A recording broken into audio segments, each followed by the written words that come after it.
Pope Benedict's death comes days after he was reported to be very sick. Greg Palcott has a look back on his life and legacy. When John Paul II died after more than 25 years as Pope, and the cardinals met to elect a successor, it took them just 2 days to give the job to a 78-year-old German, a scholarly man who didn't particularly appear to want it. The Lord Cardinals have elected me, a simple, humble worker in God's vineyard.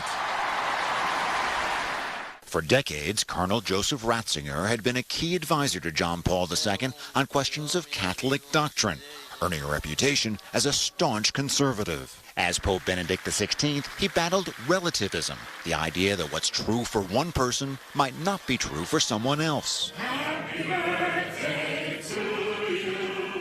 Pope Benedict's 2008 visit to the United States would be remembered not only for his birthday celebration in the White House, a stop at Ground Zero, and Mass at Yankee Stadium, but also by the way in which he addressed the sex abuse crisis so directly. Exclude pedophiles from the sacred ministry.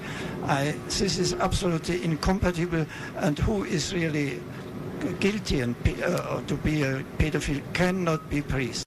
Yet sex abuse would haunt his papacy as the scandal unfolded in Europe, and critics charged that Benedict's record on abuse was mixed.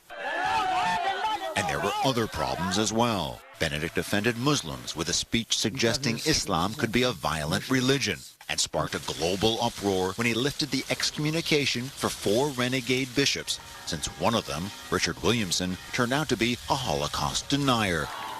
Benedict wasn't a politician. The Pope was above all an intellectual and a priest, having discovered both vocations while growing up in southern Germany. Pope Benedict never expected to be much more than a priest and a university professor, but all that changed when he became Pope.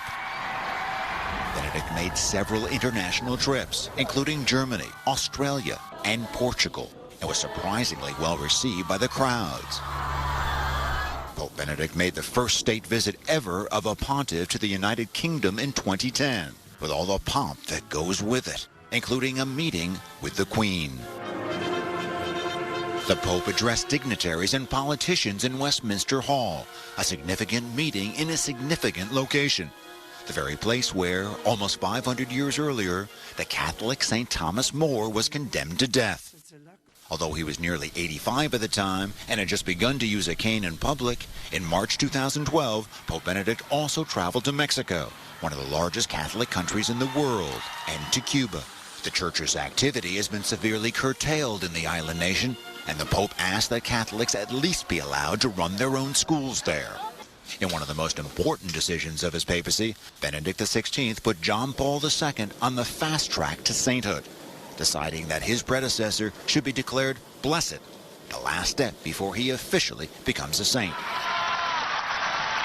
It was his age and frail health that prompted a decision in 2013 for Benedict to step down as the leader of the worldwide Catholic Church, a move that shocked the Catholic faithful around the world, as Pope Benedict XVI was the first head of the Roman Catholic Church to resign in almost 600 years. Greg Palcott, Fox News. Archbishop of Chicago, Cardinal Blase Cupich, released a statement on the death of Pope Benedict XVI. He says, quote, "Today we join Pope Francis and Catholics around the world in mourning." He continued saying, quote, "Throughout his life as a scholar and as a churchman, he showed us what it means to fulfill the ancient command to love God with all your heart, with all your soul, and with all your mind."